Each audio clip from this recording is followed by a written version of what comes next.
I'm running away from the past I left behind. I'm looking for answers, but I'm blinded by the light.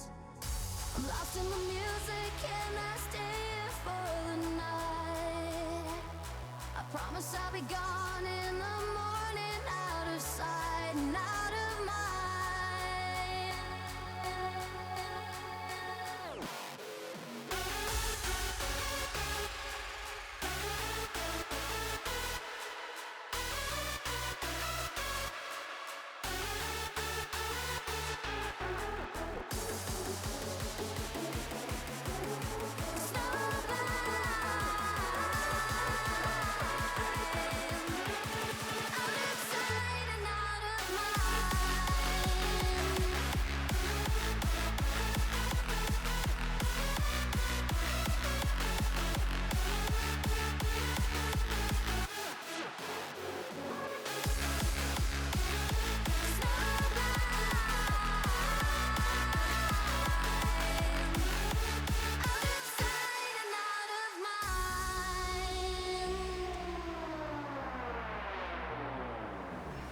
You know when you keep running, but your legs are standing.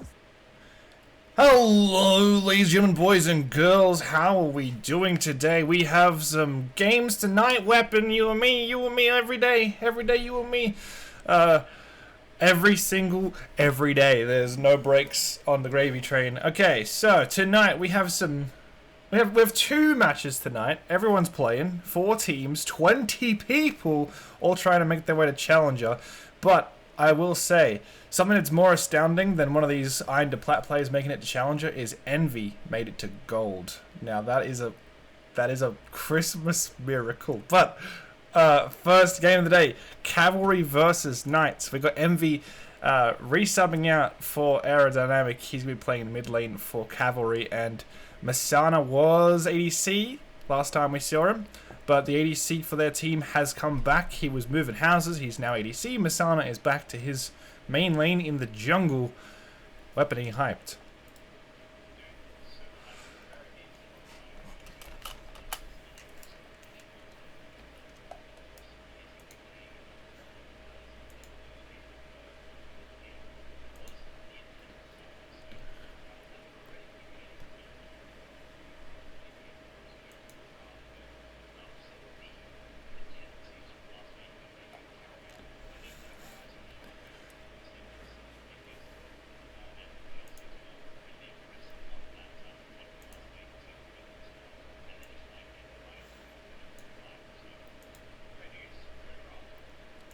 Oh, lovely. So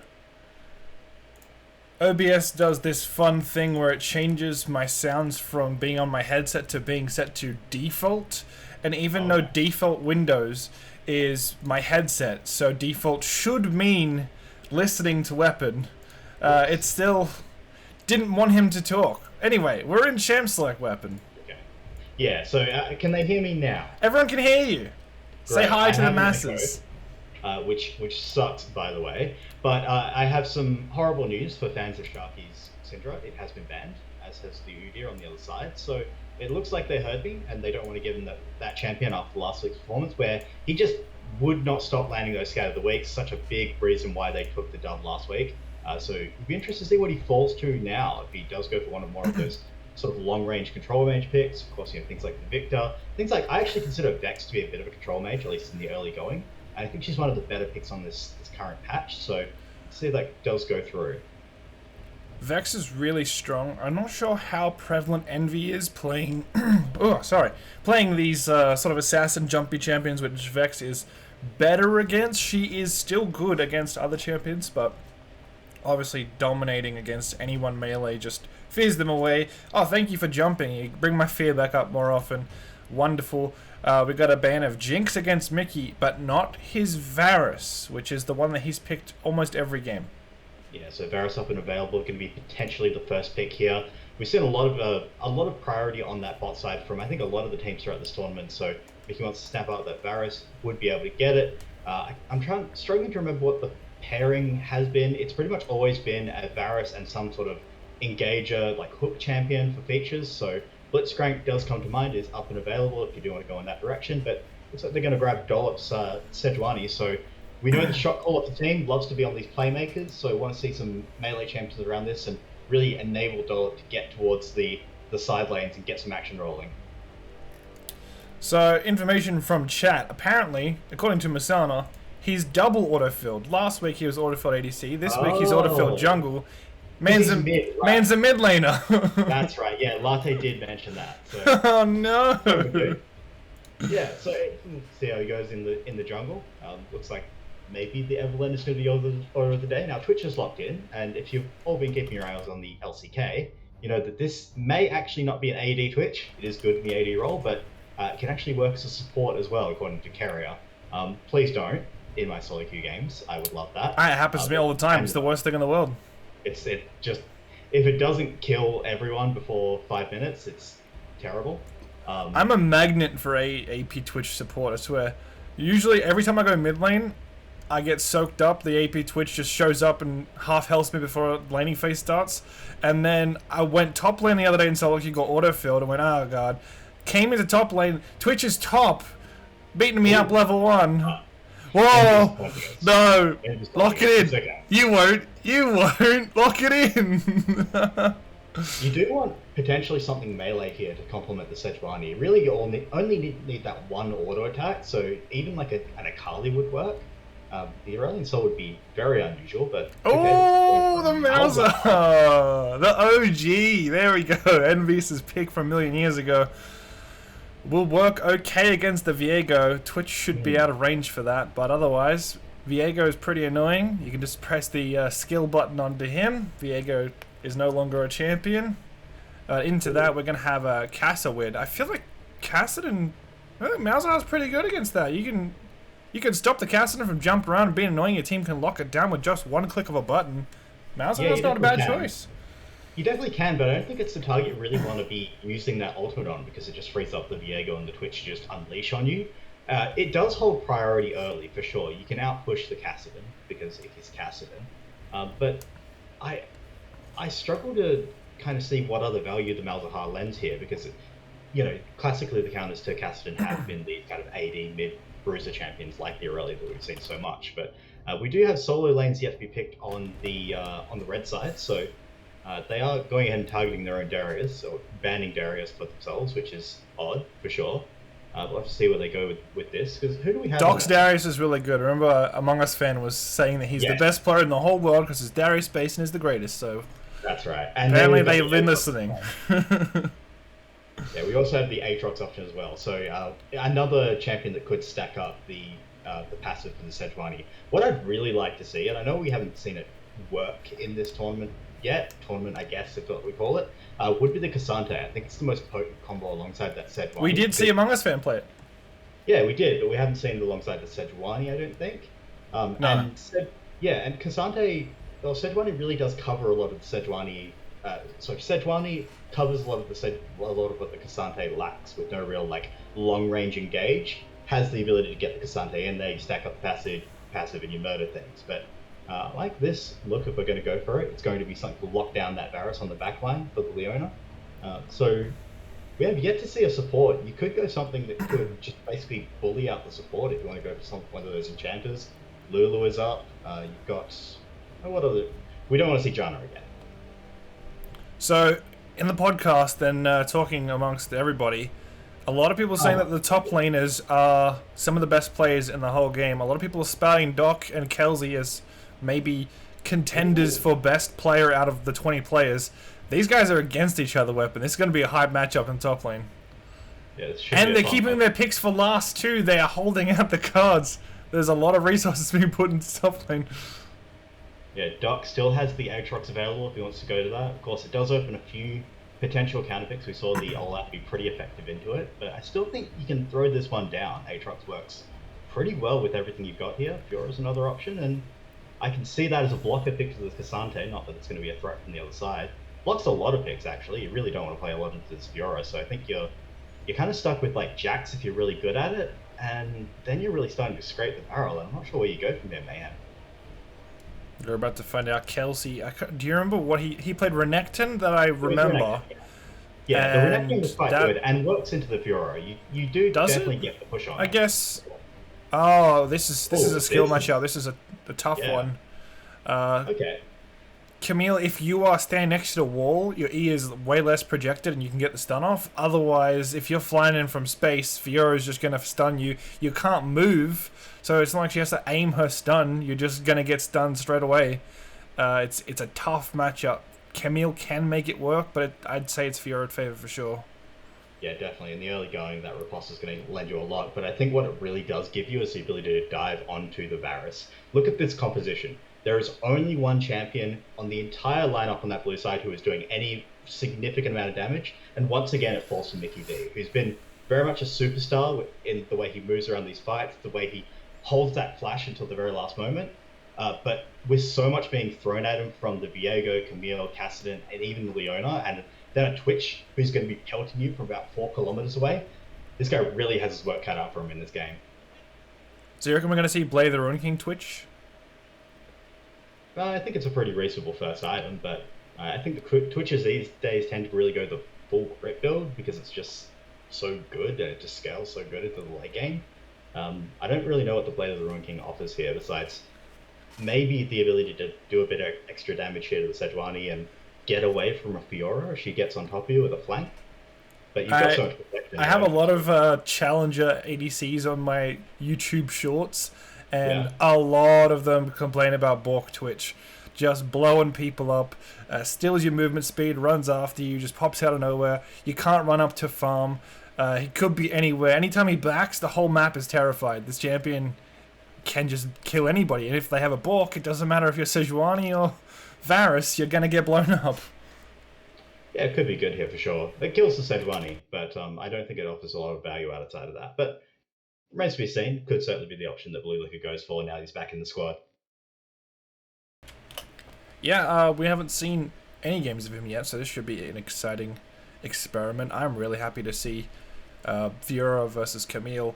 It may not be too even, but I was hoping that we didn't get to see these two juggernaut top laners on big tanks that aren't going to do anything. They're just going to sit there and fight. We could see solo kills in the top lane, which I'm excited about. I want to see who wins that. Yeah, maybe if the Camille goes for the Ignite teleport. Certainly could work here if you're going to be diving onto the Varus looking to kill him as soon as possible. But these two hype comps, I think the Varus, like I said, has a lot of work cut out for him. There are some tools to shut it down, from the Malzahar, from the Sejuani to peel for you and create distance. And then ultimately the Rakan Golden Features has been pretty stellar in the support role. I really love this Rakan pick in terms of the backline access it gives you. One of the easiest backline diving champions to set up engages. Twitch, we talked about it being very far away from your front line. Rakan can kind of mitigate that by just flash RW on top of the Twitch, and then if everyone follows, if Sejuani and Fiora find a good angle, then you can kill that target at the start of the fight and then just grind it out with the Varus and Malzahar damage. So there's like 3 or 4 Varus builds. Do you have a guess on which one he's going to go? You got AP, you got attack speed on hit, and you got crit, you got lethality. There's so many options with this Varus. It's crit, it's on hit. It has to be. There's really no other option because you need consistent DPS. That's true. There's not a lot of that, to be honest. Fiora looking to side lane. We'll see how everything goes, pans out. I am excited. Weapon's excited. I hope everybody else is excited because we are about to go into game number 1. Cavalry versus Knights.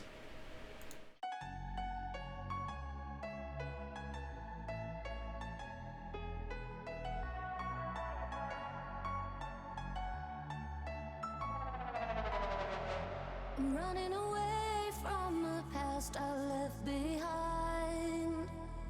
I'm looking for answers, but I'm blinded by the light.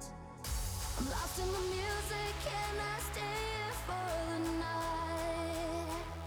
I promise I'll be gone in the morning, out of sight and out of mind.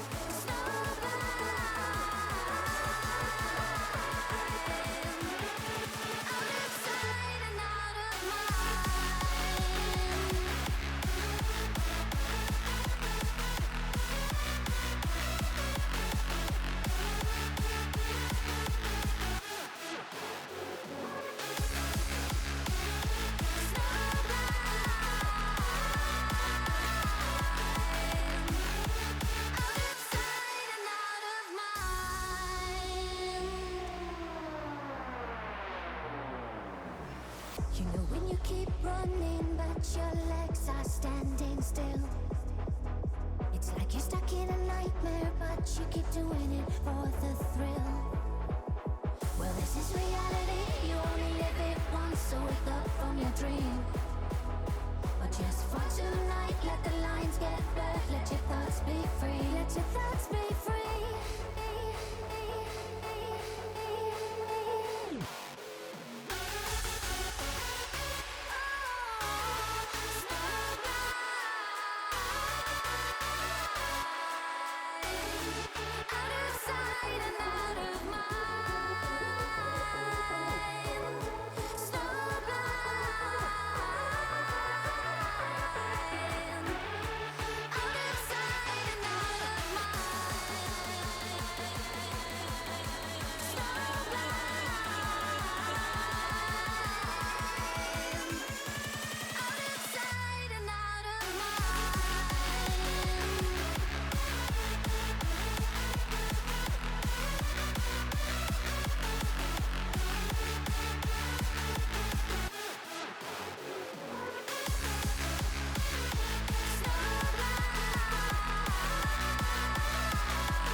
Yeah, you told me I would have to wait.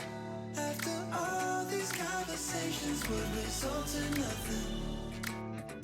Wish my friends and I could celebrate, but these plans keep falling through because there's always something. Say that you want me when I'm in the room. Then when I ask you, tell me it's too soon. Guess all your words were too good to be true. I'm done waiting, sick of saving all my hope tonight, 'cause your empty promises don't satisfy. No more compromise, 'cause I don't need you to act like we're alright.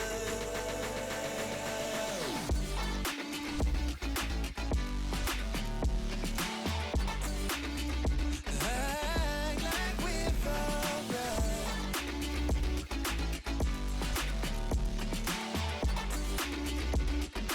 Act like we're alright. Call your number, never pick it up, even though. And we're back! We got game number 1 starting up. My minimap is so much bigger than I'm used to, but that's okay. Now we can see even more of the video game as we have lines of scrim being set up. Weapon. Are you hyped?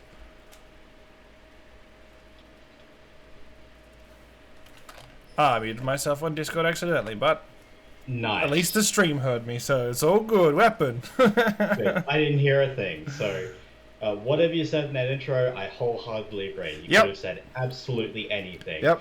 But of course, we do have a Validate bit of me, baby. for sure. I don't know if you covered it, but we do have a bit of a trepid start. A bit of trepidation from both teams as they just 5-point across the map and look to see if there's going to be any incursions. Looks like we are potentially looking at disjointed starts for junglers. Actually, no, it will be parity on starts for junglers, so they are looking to collide up towards the top side. And we set up that matchup in the early going in champ select. 2 of the best players in the league up towards the top side on a skill matchup. What's going to potentially influence that? It's always going to be the junglers. There's some different types of team chants in the chat. People saying who they think is going to win, and then JC Beats comes in with the Mcom wins, and he's not wrong. He's definitely not wrong. I think an Mcom team will certainly take it up here. They might not. Ooh. No one that could would be- win. If everyone disconnects, it could be terrible. I mean, if everyone plays poorly, then nobody won. So, if everyone trolls, you know, anything's possible. I've seen weirder things happen. Certainly possible. You can see down towards this bot side, the Twitch and Leona is getting the push priority while both junglers are popping up towards the top. Viego is going to be there a little bit sooner just by virtue of the fact that he does clear a little bit faster. Decent trade from both sides, of course, the top side. Oh. I was going to say, the Camille can kind of space this matchup out with the W and just get the tactical sweeps off and stay healthy while kind of maintaining equilibrium on the wave, but Doc is doing really well, just find those vitals and make sure that Kelsey is a little bit too chunked out to step up, and both junglers are making their way up towards the top side. I hope Directed Cam just keeps this up here so we can watch this lane. It's so fun. You do have the camera controls in your hands, I will say. That's it, I'm taking control. Doesn't matter if there's an exchange happening bot lane, we're not going to find out. That's not going to matter. Sejuani, stop. Dollop looking for a gank onto Kelsey. Kelsey has hook shot available. Here comes Doc. Will he use it to get out? The flash! And that was not even close, baby. Just a clean hook shot out by Kelsey and just burns the flash on Dollop, so won't have that playmaking tool for ganks in subsequent lanes. Meanwhile, you've got Masana coming in. Is going to walk over a ward, so Doc is going to be aware, but he still chooses to go aggressive. Okay, Masana's top lane. But again, both junglers finding nothing. They might find each other here in the river, as Dollop will pick up the scuttle, and Knight's bot lane will grab their own scuttle down there. That's what happens when you get so much priority bot lane. They're looking for mid lane too. Oh, okay. Envy in trouble. Here we go. Code doesn't want it. There's 3 of them there. Maybe they could have forced it onto the tower, but the call was to back out. Yeah, call was to back out. Maybe knowing that Envious had just a short distance to his tower, you're only going to get maybe a flash out of that. You probably would have had to trade your own. And it's not like you're going to be helping this mid lane matchup, right? Like, Sharky is just going to be under his tower for most of this game. And that's just the life he lives. You look elsewhere. And right now, looks like both junglers are going to be passing to different sides of the map. So we've got Sejuani heading up towards the top, Viego heading bot. You've got push lanes in both sides, so whoever gets a gank here will be able to catapult their team to a decent start. But Sejuani's just pressing B, which is interesting. Sitting on a ward, I see. Yeah, although Kelsey pushes up, even while Dollop was there, he might win this. There's a big wave. Here we go. Under the tower, Doc's so low. Kelsey knows one tower shot and he's in trouble, so can't press too much, but is sticking around. Does want to just back off here, probably. He's looking for the dive. This is scary. Doc just leveled up. Thank goodness. That would have been horrible. It would have been horrible, but Dollop just backed. He just backed. He was sitting on the ward for sure, so it was known that he was there, but Kelsey went aggressive anyway, and probably could have... He was still really far up. Like, he was way past that halfway mark, even knowing that Dollop was there. I feel like something could have happened. Kelsey no flash, Dollop... Kelsey has flash, Dollop has no flash, so that's probably the deciding factor. Hookshot is pretty far distance. A lot of movement from these teams, Weapon. This is not a slow-paced game. Everyone is moving around the map trying to get something done here. Code hasn't been in the lane for more than 5 minutes. Golden features going on Blue Liquor. This is going to be a 3v3 fight. Mickey looking to try and burst down with the Q. Sees the flash, does it hit the Q, connect on the backside, but here comes the Malzahar, hit him with the skill. Masana has to flash, will get knocked up by a great flash W from Golden Features. Looking for more. Blue Liquor and Code could find maybe. They don't get what they want, but pretty decent start here for Cavalry. Yeah, nice pick onto Masana there. That is the one situation where the Malzahar is going to bear fruit. It's in these disconnected skirmishes where Malzahar doesn't have to worry about the fact that he's standing still and there's 100 diving champions on the enemy team. If they can catch someone isolated like Masana there, no flash to his name, they were able to just burn him out and just chunk him down, and Mickey picks up the kill. So that Varus in good hands, and even more so now that Mickey does have the only kill in the game, getting himself ahead in that bot lane. Now, I've casted 100 games of Iron to Plat in the past, and many times, even with teams that have been playing for a year, 2 years together, I watch their game and go, this just feels like solo queue, man. But I don't know, this game, these teams are, you can feel the communication. They're all moving around the map, there's wards going on, there's pings happening, these guys are moving as a group. There was a 4v4 happen around 5 minutes in. This is some fun. I like to see this. Yeah, definitely to see it. Dollop is down towards the bot side. Blue Liquor, no flash. A lot of potential here for Dollop. I think Code might be dead here, just taking the L. Bluedside is just going to try and do as much damage as he can. If he can chunk the lane opponents, maybe he doesn't have to run away as far. Put some pressure on them. But with Dollop being around the bot lane, he needs to be pretty careful of a repeat gank. No vision for him at the moment. But they're pinging him. Masana could find him in the jungle. Sharky's here. They have no vision on him moving. With Golden features here, they could get him out alive. Golden is pretty much half health though, and they're going to look for a nice knock-up from Golden, but again, they're both low. That's going to be a double kill. Mickey in trouble too, and Sharky getting shut down. Gold is not what you want. Code is here as well. They're going to bust the shield down, but flash over the wall will leave Envious safe and happy. It's just an overstay on the bot side. They pick up the kill on Code, and then Dollop feels empowered to go into the enemy jungle where he has no business and gets collapsed on. Trade back a couple of kills onto the Twitch, who is going to scale to infinity. And it's really not what you want to see. You were talking about the cohesion, but kind of fell apart in the last few seconds there. But this game is bloody so far, and I have no doubt that the other team will have a chance to trade back at some point. I figured that the rest of the map might be a little bit passive, and top lane is where our eyes were going to be. Lots of fun going on up here, but honestly, the rest of the map has been super active. Busy little bees. I'm so hyped about that. These two teams are my picks for number 1, number 2 best team. Oh, he finds the stoppage on the back. That's annoying. Dollop top lane does land the Glacial Fisher, and Kelsey. He's gonna maybe get a kill here, Kelsey. He gets one. He's still alive. Kelsey. Here comes Mazana to pick Doc up. Gets the stun off. Kelsey comes in for the stop as well. And double kill going in the way of Knights.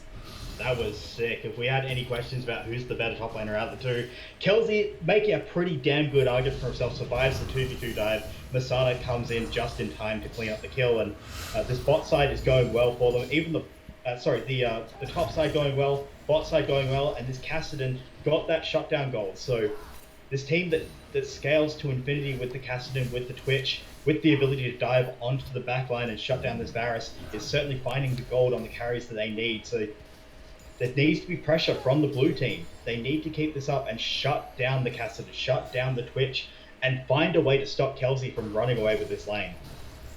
I feel like Twitch is definitely the main one we want to be looking out for. Mickey is their damage dealer, so if we can get down here, get the shutdown onto Mickey, maybe get some tower plating.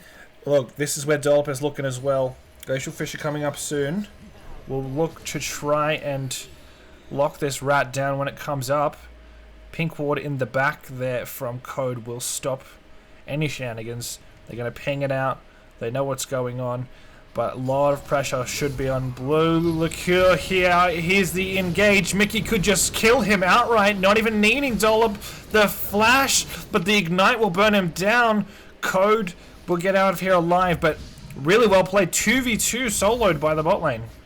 Yeah, really nice. It's just the extended engage range of the Rakan coming into play, where you can just jump straight onto the switch, throws down the ignite, Dollop comes into support, and they just run him down, burn him down with the ignite. So we talked about them needing to shut down the switch. They find the angle, and meanwhile on the top side, there is going to be an answer. Masano continuing to funnel gold into his top laner in Kelsey, and make sure that this Camille is able to run this side lane matchup as the game goes later. Sharky doing a pretty good job mid lane as well, has that mythic, and it's the faster you can get that Rod of Ages, the better. It's starting to stack up, 1 stack now, we'll stack up to that 10.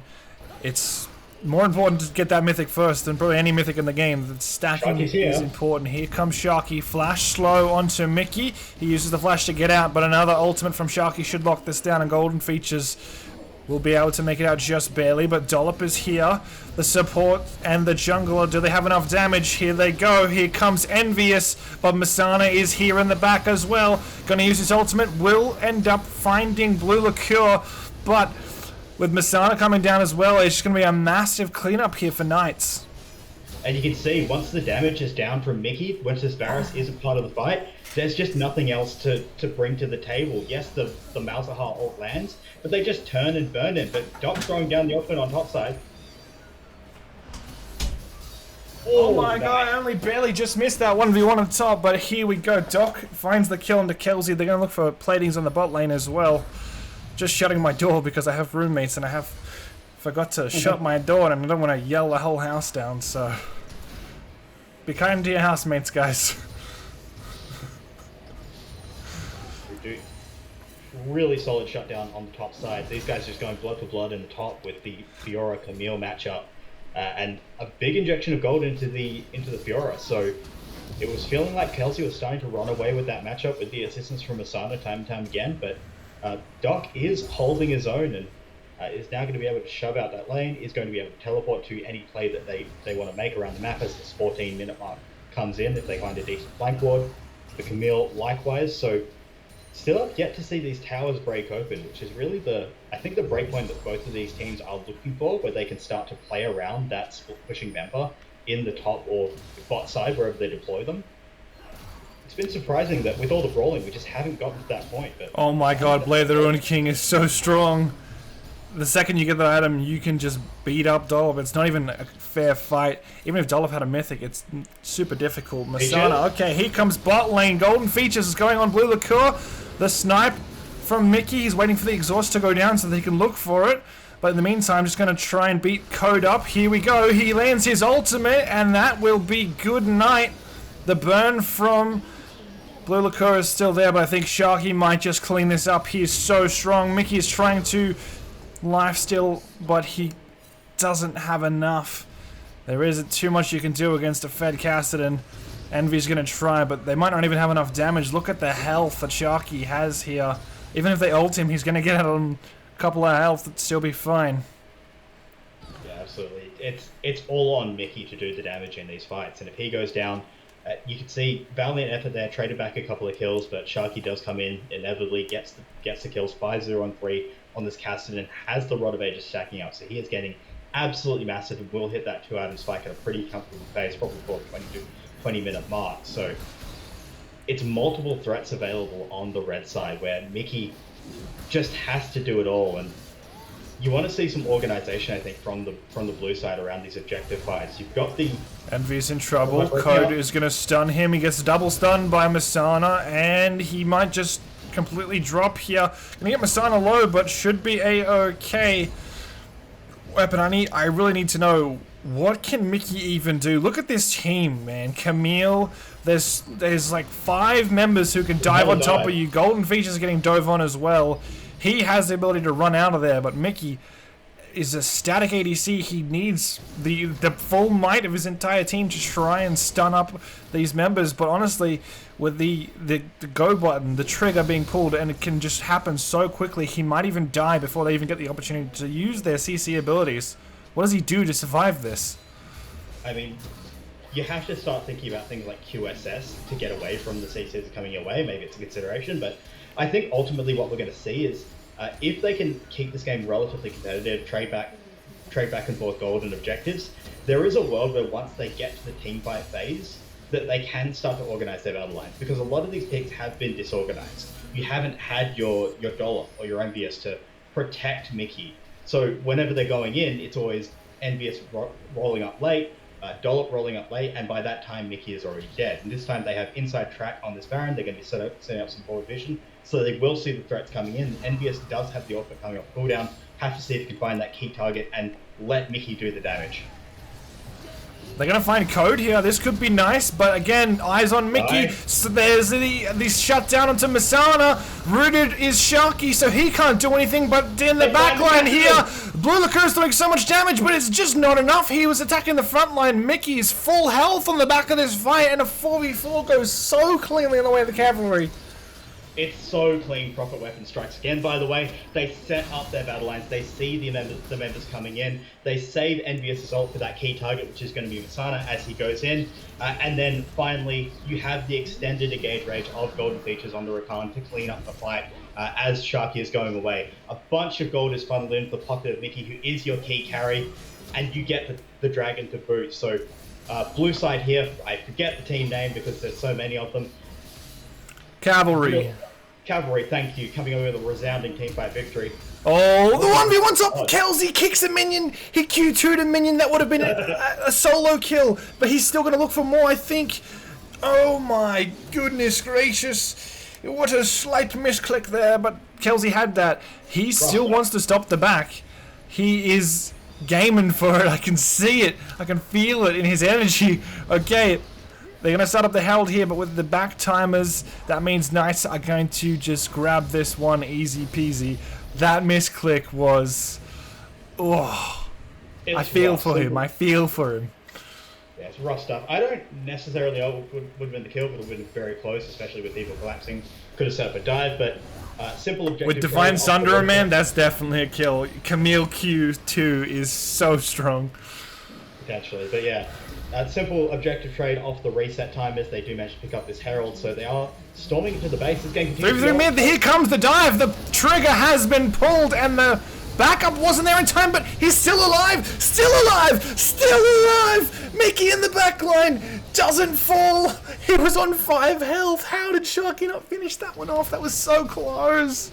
I didn't quite catch it this time, but I think it was once again Envious just having that trigger pull on the R button to stop the dive from coming in. And this time it was under tower, so it's so greedy as soon as they go in. They just have to back up a few units, they're under the tower and they can fight in the shade. So another resounding teamfight victory around this powered up Varus in the hands of Mickey. They're pushing up towards the top side looking to take out that final outer ring of towers in the bot and top lane, and Doc just shreds these with Fury. You leave her alone with a tower for a second, even give her a Varus to hit these things, and it's just dead. But Jeez. Engage. Okay, they're gonna find Kelsey, but are they finding Kelsey? Are you locked in here with me? Here's the return follow-up. Sharky looking to find Dollop. We'll slow him down eventually. There's 5 Knights members backing him up if they so choose to continue up on this. Ultimate coming out for Doc. Doc will survive. Dollop is low. He might die here too. Doc, Mickey, there are 5 of them. They bit off more than they can shoot, hiding back slowly instead of running. There was 5 members there. You can't be playing around like that with a team comp like this from Knights. Yeah, once again, it's just a little bit of over-aggression. Without your cooldowns up, Mickey has no Varus ultimate to self-peel, neither does Dollop, having used it in that previous fight. Envious now has the Malzahar ultimate up, but he wasn't even part of that fight. And you can see that how dependent they are on these cooldowns and being able to get those resets. Everyone on the enemy team can kind of just run you down. There's no major cooldowns. You've got Cassid, of course, who can just teleport on your face multiple times. Leona is always going to have access to the center blade, so in these lull states where you don't have those tools available to you, particularly at Malzahar ult, you do have windows you can exploit where you can get on top of the Varus, and that has kept this game very competitive. It's only a 1k gold lead in favor of the blue squad. A lot of that is going to be on that Varus, which is going to be important, but these side lanes feel like they're dead even. So would you say they need to play the 1-3-1 game, wait for their cooldowns to come up, then group and try and do something then? That's what you're getting at here? That's definitely what I'm getting at least right. when they're inside. Yep, for sure. Okay, they're invading. Sharky has no mana here. He's used all of it to try and kill the blue buff, which is fine because it'll come back eventually, but if the fight happens before that time, he's not going to have a lot of ultimates to be bouncing around this fight and helping to kill, which means basically he's not even a real champion. He needs to get that mana back before anything can happen. Looks like the window of opportunity is going to disappear though, as they wait out for the dragon to come back up. Yeah, I think they're going to just decide that discretion is the better part of valor here, and maybe not test. You can see the Camille is up towards the top side, no teleport to speak of, so they're just going to look to get top lane priority and secure vision around that quadrant of the jungle, which they're setting up by a whole weapon. Look at this. Ooh, they're trading, dude. Trigger. But it's predicted. They know. There's no pressure for them. Knights are not trying to go for dragon at all. They know something is up. They don't even have the vision, but they just understand. They do have the vision, actually. There's a ward there. Okay, here we go. Malzahar's teleporting in. They have to back it up. Kelsey almost dying to Baron here. Doc is going for code. A lot of health bars low here for the side of Knights.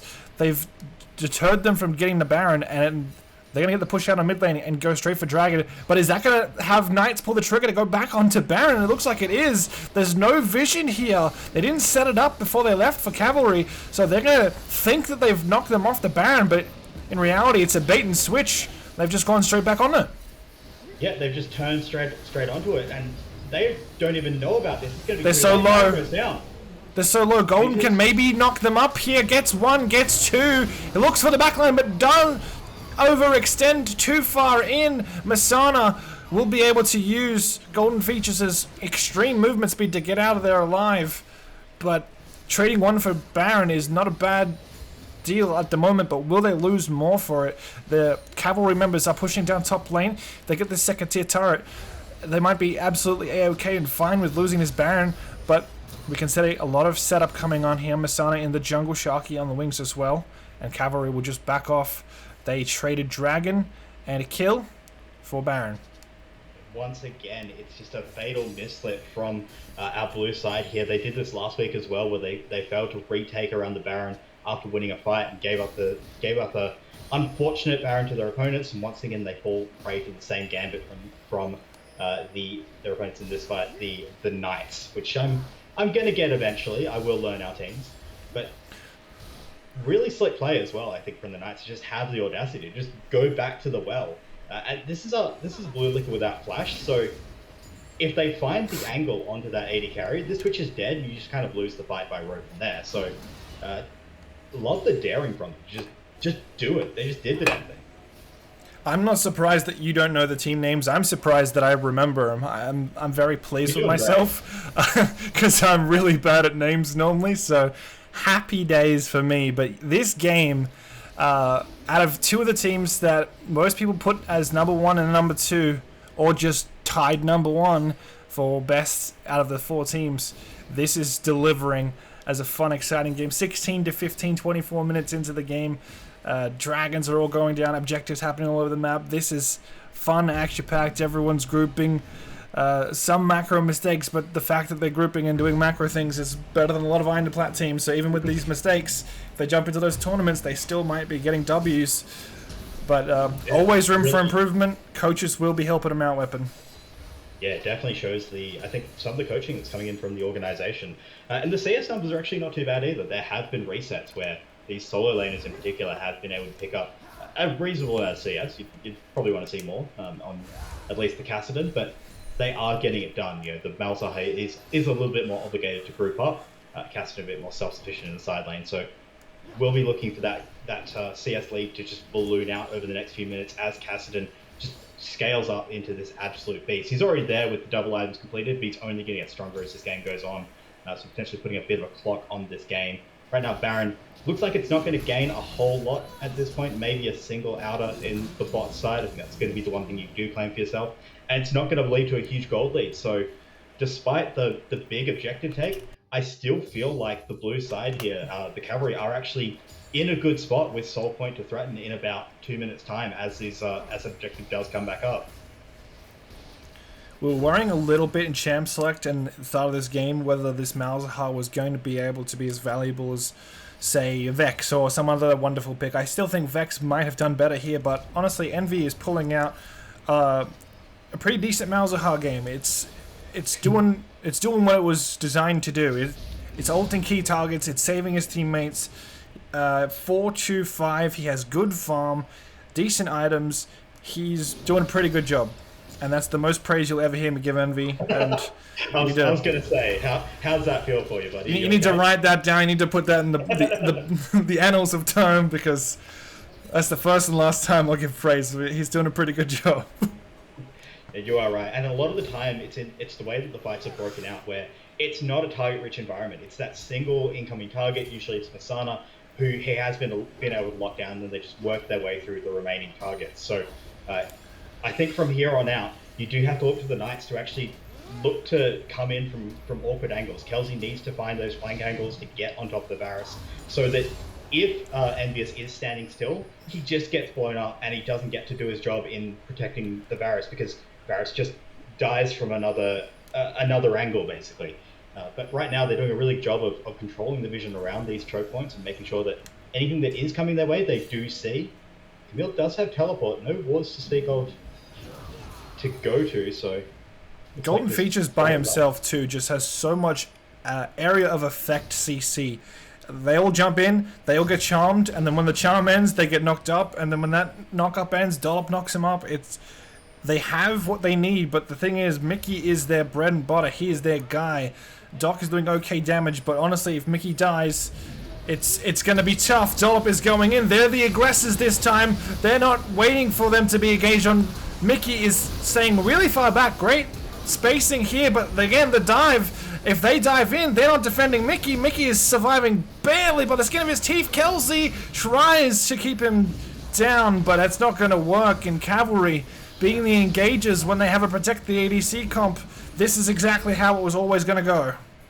Yeah, it was just an awkward fight. I think Golden just got a little bit too trigger happy there. Maybe felt like he was being backed into a corner and just dove into the river ramp and just got blown off instantly. And then there's no protection for Mickey, and he just tries to kite back, does his best spacewalking into the river, but just gets ran down by Kelsey, who does manage to find the angle onto the AD carry. 4 kills go over. Golden Features died at the start of the fight as well, so I think it was straight up an ace, if I'm not mistaken. And map control taken by the Knights. Mickey did the best job that he could with the situation he was in. He spaced all the way back, sitting in the Dragon Pit. Like, guys, if they go in, I'm gonna die, I have to stay back. And then his whole team dashes in, and then, yeah, there's nothing. All the engage tools are the same tools that are gonna keep him alive. So once they're all down, big trouble in Little China. Doc is gonna go bot lane with the teleport. They're gonna make sure that Knights can't pull another vice on them. They understand their tricksy plays now, know that they could just go for Baron at any time, which, honestly, if you put that fear in a team, that alone, the psychological warfare of, yeah, if you don't have a ward on Baron permanently, at any point in time, we could just go for it. We're crazy. Yeah, they definitely could. They've already shown that they're so willing to go for that objective. Basically, unprovoked, with no hesitation, they'll just pull the trigger on it, even when they probably shouldn't. So, yeah, that's always going to play into the minds of the Cavalry here. But they are doing a good job. They've taken some vision control around this pit, so they know it's not currently being attacked by the enemy team, and fighting for mid lane priority is both sides. So it's just going to be a bit of a Baron dance for the next few minutes. But they're just storming down the mid lane. They could actually look to take this tier 2. Oh my god. Sharky Lance has cleansed, though.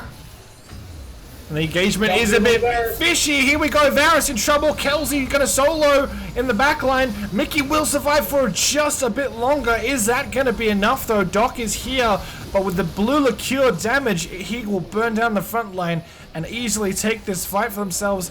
I don't know. Every time Cavalry engages, I feel like they're doing themselves a disservice. They really do well when they're just playing Protect the Mickey and just kind of muscling themselves away on the map. I don't know if this is the fight that you want to take. Blue Liqueur's getting ticked down though slowly. Envy's doing a lot of damage with this space disease. So far so good. They've killed the minion wave. They've made the enemy team back off.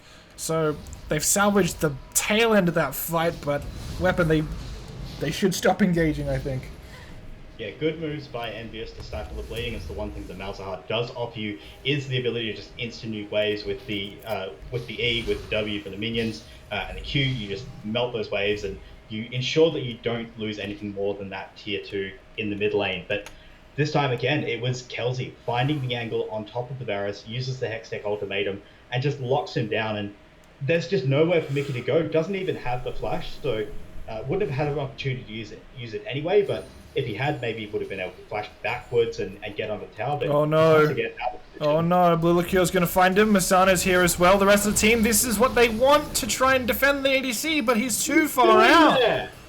He's all the way up. There?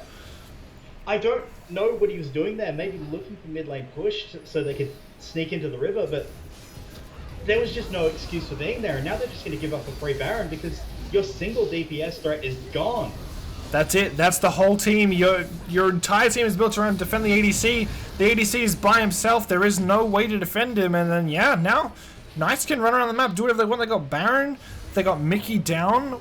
They have zero threat on their team. They can dive onto towers. They can just play the game however they see fit. And Mickey, massive blunder is going to cost his team a lot. really rough stuff. They're going to lose this top lane tier 2. It's going to melt like butter as they just wail on it. They can look to re-establish, reset here, and play for that bot lane outer. Maybe look for a 1-3-1 split like they've been doing for most of this game during these lull states. Golden Features. Oh, they can pick someone here. Here comes Code. He's gonna have to flash the wall, but is that gonna be enough? Because Dollop can chase him. Fine. He's fine. He just burns the flash, I guess, which is at least some value. Yeah, no Glacial Fisher. Sharky! Here we go. Jumps in. Envious is right there, but he's so damn tanky that it doesn't matter. There's no damage there. Envy has to use his ultimate, and when he's doing that, can't use any other damaging abilities, and then all you have is Golden Features and Dollop. Not enough to kill this ridiculously healthy level 18 Malzahar. And he does have QSS to stop any Envy shenanigans from then on out. He had it up the whole time. He just knew they didn't have enough damage to finish him off. Doesn't even bother burning it. Please stop engaging. Doc is on the way. Just sit back, muscle around this pit, wait for them to engage, do what you've been doing all game. Here we go. Mickey is getting so low already, and he's gone. That's it. It is all over as Doc will find Kelsey, but with Mickey down, it's going to be really difficult to win this fight. Sharky has low mana, so he cannot continue this chase. Doc will go in. He's doing a lot of damage, but will he be able to finish it off? He will not. Blue Liqueur does so much damage to stop Doc. He's waiting, but Sharky once... Oh, here we go. Cute little 1v1, and Doc will barely turn this around. Sharky was waiting for his ult to... stacks to go down, so his ult was a 40 mana jump instead, but when it's a 40 mana jump, guess what? Does barely any damage, and Doc blocks it all. He has the Death's Dance to be able to tank that up and heal back up off it, and nice play by Doc, but again, once Mickey's dead, you can get kills on the back end, but is it going to change the outcome? Yeah, definitely won't. They pick up another team fight victory, and this time it's just a lack of discipline off of the fight around the dragon. You're on soul points, so you're threatening that. You probably could have given it up because you just didn't have any of the tools available to you. Envious didn't have his ultimate, Features didn't have his ultimate, and I don't think Mickey had his either. So none of those tools that you used to disengage and protect your AD carry were available, and that just meant that it was just a clear path for Kelsey. He just used the runway to get on top of Varus, use the ultimate again. We've seen it like 4 times in a row at this point. It's getting a little old, but it's so effective for the Knights here, and they're just stamping their dominance on this map and looking to close this one out. They may even get that Mountain Soul that looked like it was going to be a pipe dream for them about 20 minutes ago. Mickey on 4 items now, looking for the finisher to be his, I can't remember, Guardian Angel. I feel like people don't build that item that much anymore. I mean, you kind of have to, Still right? a strong item, and yeah, I'm not saying he shouldn't here. It's 100% definitely the best choice for this situation. It just, I don't know, I haven't seen that item very much very recently. Is there a fight happening in mid lane? No, there is not, but yeah, you kind of have to build the Guardian Angel with the way that the fights have played out. Like, Kelsey is getting on top of you every single time. He's killing you at the start of the fight, so maybe having that ability to reset, flash out a dodge, and get yourself some space to create some damage, then yeah, certainly like could be the order of the day, but I don't even know if it's going to be enough with how many dive threats you have, and Envious is going to get... Oh, speaking of dive threats, here comes the train. Everyone's here. God. Oh my lord, that was just a lack of vision equals we can go where we want. They can. They've just got full control of the map. Now, they actually walked over a bunch of wards to get there, so Envious knew that was coming, but he was just a little bit too late turning around. Doc is trying so hard to solo end this game, Weapon. And yeah, Doc is up towards the top side, their one saving grace, but man, those engage tools, Leona ult's on a 40-second cooldown. That thing's going to be up and available basically in like 10 seconds, and they can use that to pull the trigger again. Mickey has to be on notice here. Yeah, they're looking. There's no Envy to help with the disengage, so if they do decide to pull the trigger, they have pretty good chances. I don't know what Dollop is doing. This is very dangerous. There's only 3 of them. They're trying to stop the ports, I guess, but there's not much Doc can do. Even if you stop the ports, it's not going to help him out too much. He needs to just throw down the ultimate and hope. Oh, maybe he can win this fight. I think he wins it over time if he finds the vitals, but meanwhile his team is kind of bleeding on the other side of the map. But it is some point of pressure that they will play around. You can see it's dissuaded the red team from pushing onto that bot lane inhibitor turret. So going to buy his team some space, some life in this game to potentially reestablish, get another fight happening. And now Mickey does have his flash available for the next fight, does have the QSS, and I'm gonna own up to this one. Does QSS work on Hextech Ultimatum? It does, right? I don't know. I don't think it does. It feels like it should. It should. So we'll certainly see it in the next fight. I mean, you could probably just Google it, but we're in the middle of a game. He's had it like the whole game, and I haven't seen him once use it against it. Yeah, I'm not 100% sure if it works, but it feels like it should. And if he does, then it's certainly giving it a tool he can use to get away from Kelsey. He can cleanse the stun at least, potentially anything that Code throws at him. But Baron's going to be started up, and blue team have the Fiora in the bot lane, have to teleport the Fiora in to find some sort of response. And here comes Doc. They're going to look to go towards Dollop, but look, Mickey's by himself on the left side. This is not the greatest spacing. 5 members are going to get knocked up though. Huge! Mickey has no way to get into this fight to auto attack. Kelsey's going to jump on top of him. They're trying to peel, but it doesn't matter. Mickey is barely alive. Sharky is looking onto him, and Mickey, although that knockup was pretty good, he was so far out of the way that the main DPS of the team wasn't able to hit anything. Yeah, it's a heartbreaker. Mickey blew his flash early on in the fight, so you can quite see that happened. It must have been the cause of him, the reason why he was so far away. But when the engage came in from the Rakan, he just wasn't able to do any damage. The Fiora comes in, does her absolute best, but it's just not enough. The fight gets cleaned up once again by the Knights. They're just going to turn straight onto this Mountain Drake, pick up Mountain Soul. This feels like a victory march from here, Mayhem. 1 to 3 dragons. Now they're going to pick up their 4th after the massive turnaround. 3 in a row. Unless Dollop can maybe seal this one.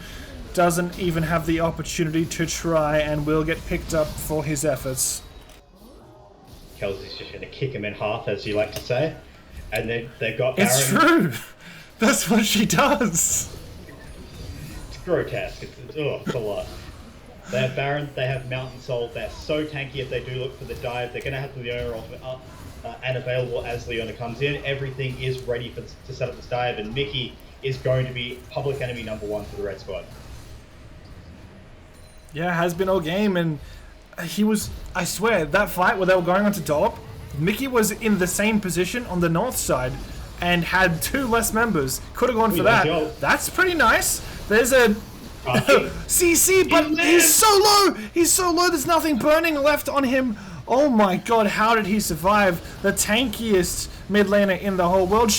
Mickey steps forward. He could be in danger here, and he does. Misplay by Mickey is going to let him die. The rest of the team is going to fall, and that might just be the end of things here for Cavalry versus Knights. Doc doing his best. Wow, okay, this fight is doing a little bit better than we thought, but still, as elongated as this fight is going to be, it's still going to be the same outcome. Still might be the end of this game. 30 seconds on the death time is for sure Weapon. We've seen the end of this one. Really nice turnaround by the red team. They find their moments, they find the backline, they kill the Varus, shut him down, and then they win at every resulting fight for what feels like the last 20 minutes. A great performance from Kelsey here to find that key target every single time. It was starting to look a little bit iffy there in the sort of early mid-game. When we first started out, it was pretty Knights favored. They were winning all around the map. Things were going well. Team fights started looking amazing for Cavalry. Every time they tried to get onto Mickey, there was just enough CC stuns for Mickey to space out, get enough kills, and things were going well. After that, Cavalry just kept engaging Weapon, and every time they did that, they had nothing left up to keep Mickey alive. Yeah, I think they just felt like they had to make the proactive move. And I think I also credit a lot of really smart positioning by the Knight side, where you could see how much they were just taking space in the enemy jungle a lot of the time and really forcing Golden Features to be uncomfortable, forcing Dollop to feel like he has to engage to defend his team, because then, you know, that dive is coming for your AD carry. It is coming for the Malzahar. So you kind of have to do something about it. But really, ultimately, you have to walk away. You have to know when to pick your moments, and also want to see some more discipline around where and when they use their ultimates and summoners, and knowing that they have knowing what they have available to them. But this composition from the Red Squad, really well executed. I think Masana set up a lot. Kelsey was able to find the backline of Sung his praises too many times. And Blue Liquor, showing why he was the preferred AD carry for this team, was basically untouched in every fight, doing so much damage. I actually want to see the damage graph. Like, how much did he do? He did 35k, Okay. and Sharky Second. did 44k. Pretty good, considering. I mean, the Malzahar actually did more damage than the Varus, so I'm definitely discounting the amount of damage that the Malzahar was able to bring. Obviously, Varus is always going to be a key carry here, but Envious did a pretty decent job as well when he was able to find the right targets.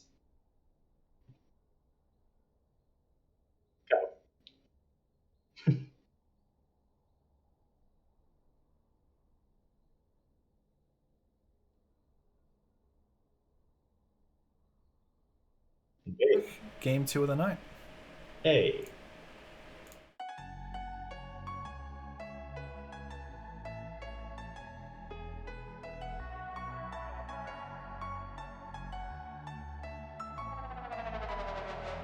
I'm running away from the past I left behind. I'm looking for answers, but I'm blinded by the light. I'm lost in the music and I stay here for the night. I promise I'll be gone in the morning, out of sight and out of mind.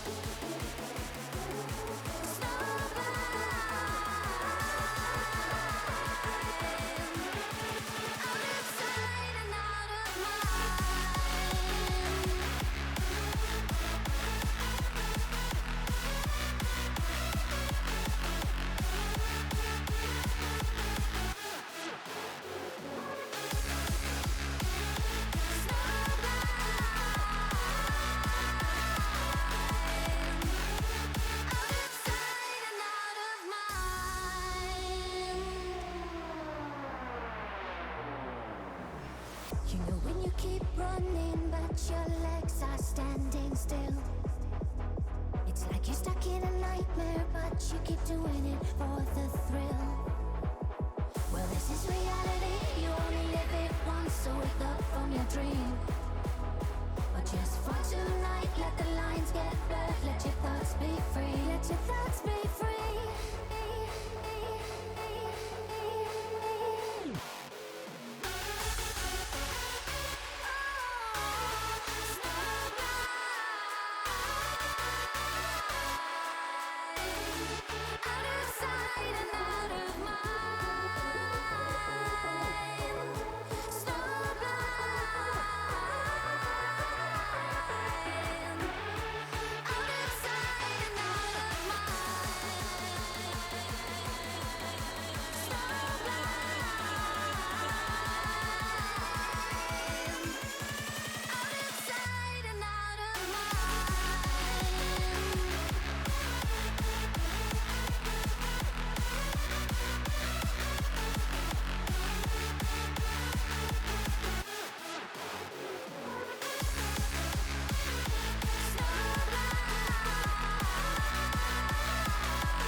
Yeah, you told me I would have to wait. After all these conversations would result in nothing. Wish my friends and I could celebrate, but these plans keep falling through because there's always something. Say that you want me when I'm in the room. Then when I ask you, tell me it's too soon. Guess all your words were too good to be true. I'm done waiting, sick of saving all my hope tonight. 'Cause you're empty promises don't satisfy. No more compromise, 'cause I don't need you to act like we're alright.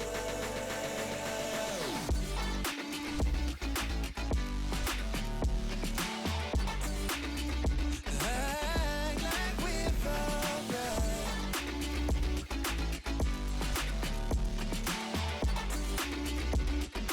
Act like we're alright. Call your number, never pick it up. Even though last week you said we spend the day together. Say it's Yo, we're back. We got some Starcasters Yo. game. We got some Jade Dragons game. Let's go. We got Amogus fan. Wait. Don't start. What do we wait? No, we can start, right? No, Can we start? can't because I'm going to gift Amogus fan his skin so that he can play it for this game. Okay, good. All right. I good. have him added since Wednesday so that I can give him the Little bit gift of it. arena. And So those of you watching at home, if you're not familiar with this, I'll let you drive the client while we wait for this. So Mogus Fan is the progenitor, the inventor of Crit Laugh. At least as far as like our little OCE scene's concerned. Really loves the pick. Actually came on an interview on Wednesday to explain why he thinks it's actually, like, unironically, the optimal crit build, the optimal Olaf build, and he was very convincing. So we'll have to see if he gets it in. to this be honest, trial. when I'm doing some troll stuff like that, if someone was to say, so Mayhem, why are you going like this build that everyone thinks is stupid? I'd be like, 'cause it's fun. This man has like a full spiel ready to tell Exactly. you why his pick is the good one, why you should listen to him. Okay, he should have his... Yeah, he should now have his roll-off. But the There we funniest part about that is, once we get into Champion Select, it's going to be It's the gonna first get ban, and nothing I did mattered, but it doesn't matter. I feel happy with myself that it's done. Ready, go. All right, Okay. we are in draft. Now, we haven't really talked about the other players on the team, of course. We did see... There is no one else. We did see this team play on the Wednesday. Of course, we missed out on seeing the Starcasters, but so we have a reasonable amount of data of what a recipe for success for the for the Jade Dragons looked like. Kasumi, of course, it was pretty good on the Assassins, but I think a lot of it came down to Blasm and Worgen really creating space, and then Amogus Fan just actually being a pretty solid top laner. He played a decent Cassante game, I want to say. Certainly some room for improvement, as there's the Olaf build. He was running it mid to late, but that's okay. Yeah.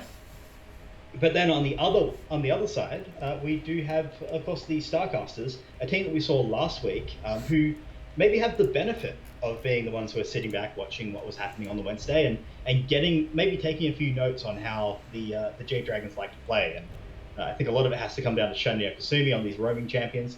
Let's see where they do go. Words are hard. It's the hardest thing we've ever done. So, Weapon, I've had the experience I've been bouncing around. Now that your boy Razy has given me permissions so that I can move people in for interviews and stuff, I've been using and abusing that to jump into the chats and chat to the boys, play with some of them as well. I went in to talk to the Starcasters. There was a podcast on a couple days ago, and I think most people's picks for most overvalued player or not really doing that well was Korean Weeb in the top lane. And he got really upset because he's like, the one game that I played on stream, he was the only one who went positive on his team. That was the game where Golden Features ran around the map on Blitzcrank, murdered everybody. He went positive, the rest of the team went negative.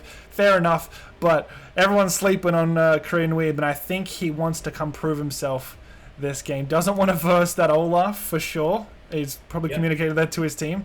And he wants to try and redeem himself because he feels like he's been slighted a little bit. Yeah, for sure. Now, I'm glad you went there because Kareem Weeb was the player I wanted to talk about, where I think I definitely have Kelsey as my number one top laner in this league, but Kareem Weeb was the shining light for his team last week and showed us a lot on the Camille. Now, there's still a chance he gets that pick, as if this gets locked in, I'm very sad. But I think Kazumi is going to get his Echo, so I'm not too mad about it. And we have a Zed, dude. Oh, we're doing it. Easy life Zed. I think out of every single person who plays solo queue League of Legends, I have banned Zed more times than anyone else combined. So Hey, he's my go-to. he is my ban. I don't like this champion. It is like with most assassins, feast or famine. If you don't get ahead, you are not a champion. So it's a struggle. But if he gets that ahead, if he ends up snowballing that early game, he is a menace to society. Yeah, for sure. The Janna will potentially help with that, with a little bit of shielding. Of course, the Echo is not really a target you want to go for as long as he has the time. What's his ultimate called, where he rewinds? You know, that one, the Chrono Break. The Varus, of course, like last game, probably going to be the target you go for. This is maybe starting to look like a game where I actually wouldn't mind seeing a lethality Varus going for a bit more poke, and then setting up the Echo to be the one who knocks them all down. As bans have come through, we did see that Cassante taken off the board, so that tanky option's not going to be there. Maybe looking at a bit of a support for Mumu. And what have we got to see left on the table here, Miss Mayhem? So Zach is pretty strong. He, at the moment, can be a laner. So the fact that Zach is locked in does not mean at all that he is jungling. Mumu also can be support, doesn't mean he's jungling. They can jungle. Still question marks on all the fronts. Blasm picking up Warwick. What do you make of this? Yeah, so I'm thinking this is obviously our jungler. It has to be. You can play him top, but I don't necessarily love it. So I think we're looking at still our jungle to pick up. And it's actually jungle Janna support Warwick. I think you've mistaken it. Oh, yeah, sure. Sorry, we're looking at our top laner to pick up. And I think you go stable here. I think you just need more engage, more peel. So maybe something like an Ornn if you go for that. Really, any tank could work here. But then you can go straight in the opposite direction. That's a panic. We love it. That's a panic pick. That was a 1 second. What do you play? I don't know. What do you need? I don't know. I don't know. Oh, Okay, so just go Akshan. Just go Akshan. Yeah, I was gonna say if you play like Yasuo, Yone, Aurelia, or if you just want to give him a free lane, you could go the Ornn. But if you play any bruiser that can fight, you go for it here. You don't need anything else with the Zac in the top lane, in the jungle, but it looks like, I guess you're just going to go for the Ornn. So, hey, I respect the willingness to play for the team. Hell yeah, put that Ornn pillar down so Akshan can spin on it infinitely. Yep. You spin me right round, baby, right round. He's just going to keep going. Okay, actually, no. So we've got confirmation this is probably going to be the Warwick top, which, now that I think of it, a Mogus fan, like, why would he play anything else here? There's nothing else that makes any sense for him to play. We know the type of player he is. It's going to be the Warwick. So that makes me actually feel a little bit better. Kasumi on the Akshan, we saw this on the Wednesday. I don't like his chances into a Zed. Or a Zac. I'm just going to say it right now. So, according to U.GG, Akshan has a 52.5% win rate against Zed. I mean, you can see it working for sure. You can potentially tether the Zed, you can take favorable trades, and then eventually you get to the point where you just don't interact with the Zed lane. You go elsewhere while the Zed is stuck clearing waves. Potentially, you can get to the point where the Q just insta-clears your backline of minions. I think it's pretty sure it is just level 9, like 5 points in Q. So if you can weather that early storm, but Zed just mauls AD carries, it's like literally his job. And your only real defense against that is an Echo, who is himself an assassin and doesn't really offer a lot of heal. If you can bully him off farm, the time that it takes him to get to the point where he can maul ADCs, it might slow the game down enough that maybe Zed might be in a bit of trouble. Akshan is ridiculously strong in lane. Gets a shield just from beating you up, just for free. A lot of damage, pretty long range engage, can follow up on Echo. Akshan's really strong and very sad. But, again, I hate Zed, so Zed could win. Anything is possible in that mid lane. Then we can talk about statistics and what might happen and what should happen. But when you're talking about Iron Plat, man, what should and could happen is just a guideline. It's not what's going to happen. Yeah, but let's talk about these drafts a little bit more holistically outside of the mid lane matchup, of course. So looking down your red side for the Starcasters, Kareem Weeb is going to be on that Ornn, so looking to redeem himself after last week's performance. I mean, not redeem himself, he was certainly the standout performer, but looking to be the one who leads the charge with this Ornn. You've got the Zac, the engage. You got Zaya to basically just not be touched by any of the engagements coming her way and the Amumu to follow up. So a lot of backline access and damage from the Zed, the Amumu, and the Zac, and then ways to peel for the Xayah while she does damage. So I'm looking at the other side of the map, and I'm seeing a team that just needs to play fast. You're looking at potential dive setups, Varus, lethality, holding priority against the Xayah, and then Akshan and Echo coming in to dive your bot lane. That feels like it has to be the path to success, or they just don't get there because they hit a brick wall named Ornn. Would you be okay with AP Varus? With an Akshan mid, Warwick top lane? I don't know what value it gives you here. You certainly do a little bit more damage to tanks. It gives you... There's 3 of them. Yeah, I guess. Don't really see it. I think it has to be poke. It has to be holding priority in the early game. Poke has to land on Xayah and Zed, because otherwise it's not going to be good. It's just not going to work, but I think that's your option. You could go on here to shred tanks, but I'm not the biggest fan of it here. I think you don't get the time to standard bang that you would really want to have. Yeah, fair enough. Well, that's all we have time for right now. We're going to go for a little quick break, make sure everything is set up. We have a lot more to say about this game in Champs, in-game, should I say. So, BRB.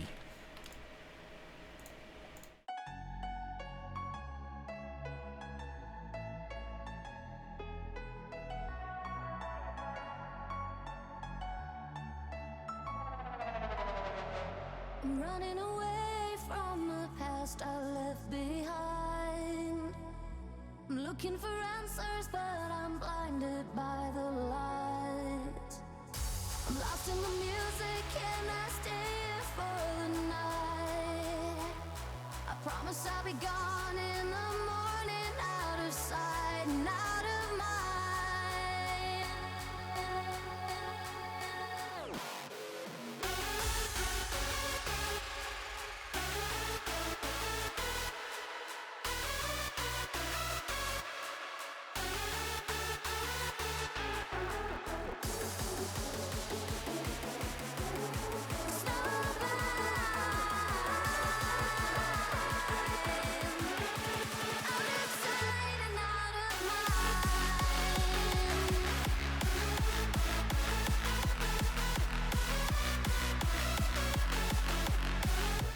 Ladies and gentlemen, we are back, and Starcasters are sprinting at the enemy team. Ooh, we're looking for a collision here. Seekers has to Tongue have a him. Q level. Where's the tongue? There it is. Seeker found it, but will they be able to close that out? Blasm took W preemptively, but that was actually not a bad pick. Here comes another lick by Seeker, and the Ignite should tick him down. Seeker, first blood. Wow, weapon. What a start. Absolutely mauled by the Moon. Just throws down the Q. He has 2 of them these days, by the way. A bit of a buff that happened in a bit of a buff. Just a slight biff. It went down pretty well for him. He's now like one of the most effective supports if you're looking for engage, and he just throws down his 2 Qs in the Ignite, and basically that was pretty much all him. Like let's pretty much. It was only him. Was it only him? I didn't see anyone else hit. Did anyone else even get an assist? Everyone did. Tempest was headbutting people, but apart from that, yeah, it was just Seeker. That's it. So just a Mumu diff, and an Akshan just... an Echo poking his head in, or he probably shouldn't, but we're going to go back to normal. It's going to be disjointed starts on both sides, and it looks like the side that we wanted to play towards the bot side is going to have their jungler pathing up the top, so delaying that potential play a little bit, whereas you've got the Zac heading down towards the bot side with this Amumu that's already shown how effective it is at engaging, and this is going to put this squishy Janna and Worgen, who, by the way, confirmation, is going to be on hit, on a bit of notice as they path down towards the bot side. Yeah, there's a bit of a discussion about the Worgen build. There seems to always be. There's so many options for Varus, 4 viable builds for the man. Crit, on hit, lethality, AP, options. Which one is the best at the time? Only time will tell if this on hit actually manages to get more value than one of its opposites. But that's the one he has locked in and gone for. There are 3 big tanks that someone needs to deal with, and Worgen thinks that this is his best way of doing that. Kasumi will be able to help him with that too. But apart from that, it's going to be real difficult. Tanks are real strong at the moment. The ADCs. Plays him down towards bot side. He's just 3-camped into a Here we bot go. lane. Yep, he has. Mcom is going in. Milk is in trouble, but here we go. Redial flashes out, but Worgen has the slow. The knockup will find him as well, and that will be one. Can they get Seeker? It's going to be really hard, but not so fast. Tempest is there just in case, but not needed. But that is everything they needed. They needed to get down towards the bot side and shut down someone and play fast. They needed to get their gold advantage of stacking up early. 3-camp into a gank in the bot side pays dividends for the Echo, and that means he can start to translate that gold and that advantage around the map, potentially maybe even be the person who is able to safeguard this Akshan in the mid lane, who has managed to hold the push as well, so he's certainly not going to be drowned out of this matchup, although that was a bit of a nasty trade. And we were talking about earlier in champs like that, Kasumi's strength is going to be pre-6. It's going to be the time where Easy Life has no items, and this is sort of looking even. Their farms are even. Seeker's man has flash. Easy Life's punched Kasumi's health down enough that the advantages that Akshan was supposed to be gaining doesn't seem to be having an effect at the moment. Yeah, every single time he walks up, he's just going to get chunked like that. This is why the matchup is just so miserable and why it's so dependent on you being able to just hold push against your opponent and just be able to get to other parts of the map. They were fortunate to be able to get the 3-camp into the dive, into the gank on bot side off, but I think the next few plays, you have to look at unlocking this Akshan towards bot, maybe even top if you feel daring, and start to give this Akshan some of the love, because more of that is just going to happen. He is below half health. That is rough. Oh my god, just absolute brutality. Easy Life hitting every ability in that little engagement and forcing Kasumi home. That means he's probably not going to get a hit onto the plating, but can definitely look to roam, cause some havoc around the map once he clears out this wave. Gonna stop the back again, man. Jeez. Easy Life is going to be cresting level 6 very, very soon. About 90% of the way there. If he dings 6, I think he just goes straight for the ignite with the ultimate combo for the dive. This is really sketchy for Kasumi. He wants it so bad. I think he could just flash auto ignite and get the kill at this point. And Blazon's just off to the side, and he just can't do anything about this. Yeah, when Easy Life is at this much health, has level 6, this is pretty good for Among Us Fan. Flash available, and even a level down, Among Us Fan just chases Reeb down the lane. Among Us Fan with the Warwick is going to win a lot of these early scraps against the Ornn until he gets some items and levels under his belt, gets tankier, and he's making this Warwick work for himself. This time it's just a attempt at a flash by Korean Weave. If you hold Q on the Warwick, you follow any movement the opponent makes, and he just follows him under tower, picks up the kill, and shuts down this Ornn early, stacking up a decent CS lead. Blazon is going to look for this steal. He did say before the game he's going to look for more steals with Qs, so he tries for it, but this one is not going to make the highlight reel, unfortunately. Yeah, respect the attempt. Now, despite that kill up towards the top side, I am really actually impressed with the way that the red team has been moving around the map, particularly Seeker. One of the praises that I've had for Golden Features in particular is the way that he's been able to be unlocked from the bot lane, and I think a lot is just off this priority that they're holding in the bot lane, where you can't really interact with your opponent as a Janna. You just stay behind your AD carry, and that's really enabling Zaya to just hold push in their bot lane and unlock Seeker to be able to threaten mid like he has been so often. That I've look at this bot side red vision weapon. It's brutal. Like, they just, every time they deploy, Seeker is down towards that river. He's set up vision. He's threatening something, and it's sick. Now, the reason I had a bit of a brain fart is because in my mind, I had already envisioned the dive on Kasumi. Like, that happened to me, and the fact that he still hasn't died in this game is astonishing. Picking himself up and plating there as well, so the back time is not working out too well there for Easy Life. So mid lane, I can tell you that, well, any lane, back timers are huge, and yeah, backing at that time made Easy Life lose a plating. Huge 175 gold towards Kasumi. Yeah, that is actually going to be pretty significant as the levels start to stack up. We talk about that break point where Kasumi is going to be able to just clear that wave, and that may mean that he's unlocked to actually do things around the map and pair up with Blazem to make plays happen. This bot lane is just suffering under their own tower every time we look at them. Tempest is in position. Here comes Tempest onto Soy, gets knocked up, will be able to pull back, but here comes Blazem as well. The stun doesn't land on anybody, but will manage to be something, and Easy Life picks up the solo bolo in the mid lane. Nothing really comes of bot lane, but solo in the mid lane for Easy Life.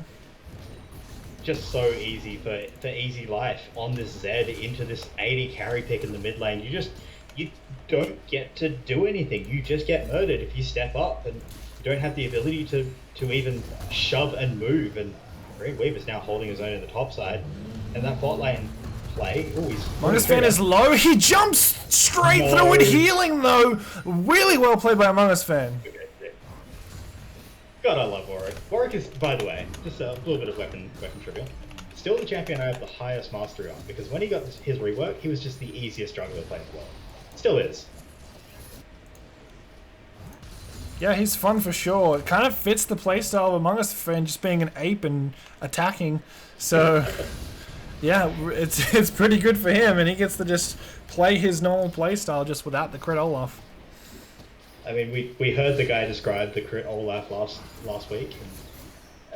There is some method to the madness, but it is definitely madness. He does. The fact that there's method to it makes me happier. Yeah, it's just incredible. Kasumi has been able to get out of this lane and maybe look towards his top side. Bone plating exists though. That sucks. He finally gets to leave though, which is nice. He's been getting shoved straight onto the tower.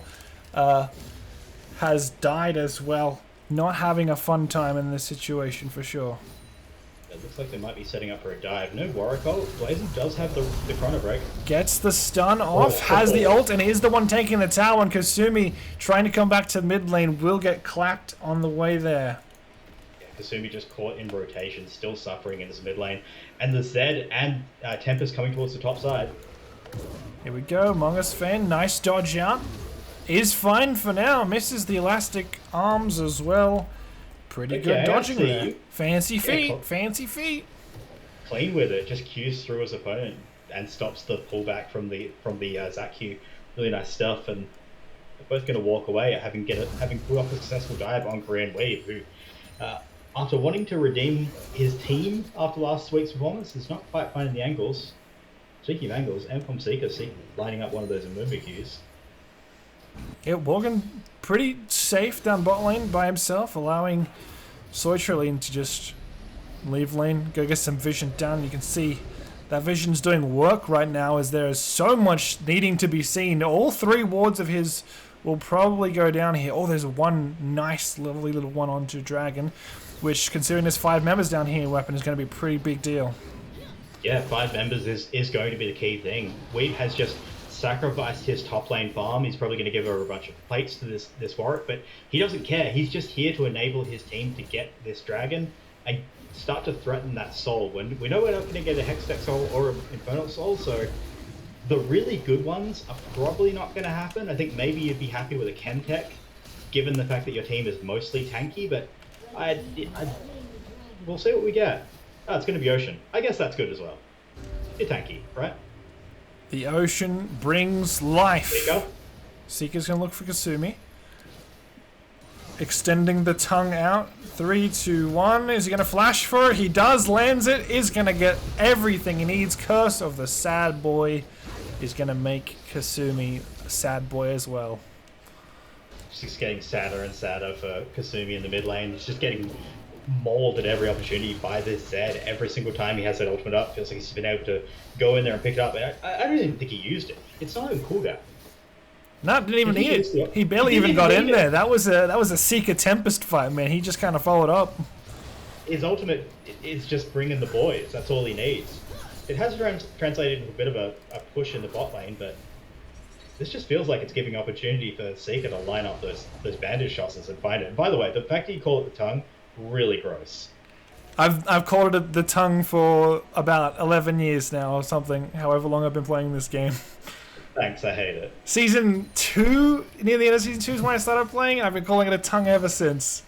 The movie's been licking people all the way to Season 13. Tongues don't work like that. And if they do, you should see a doctor. I mean, some people's do. Don't discriminate, okay? True. Frogs do, I guess. The movie's not a frog. He basically is. Look, he's green. It's fine. He's a frog. He's got big yellow eyes. He's green. Okay? A moo frog confirmed. We need that skin. We've got the puppy dog skins. We've got all the animal skins. Where's Frog Moo Moo? I need Frog Moo Moo right now. We need Pepe Moo. Pepe Moo Moo. Oh no. The Redditors will go wild. I haven't heard of Pepe in a long time, man. You brought up some strange memories. Oh, damn, Among Us fan getting a bit too deep, and Mcom Seeker all the way up here. Whoa, follows him. He's like, yo, you got that weird ability where you can jump across the world with your Q? I can do the same thing, follow you. Blasm going a bit deep, but he's got the rest of his team backing him up. Milk is in trouble, and no one will go down. There's not too much damage. Easy Life coming in the back. Here we go, big. Whoa, my God, almost just blows 2 people up at once. And Zed is a nightmare. This guy's popping off. Blasm should go down here as well, even with the ultimate. And 403, man, this is scary. Just really clean there by the Starcasters. They send Korean Weave down towards the bot side to cover the play. All said and done, Milk doesn't actually use the Xayah ultimate either. So you can see how safe he was in the course of that dive with people to peel for him.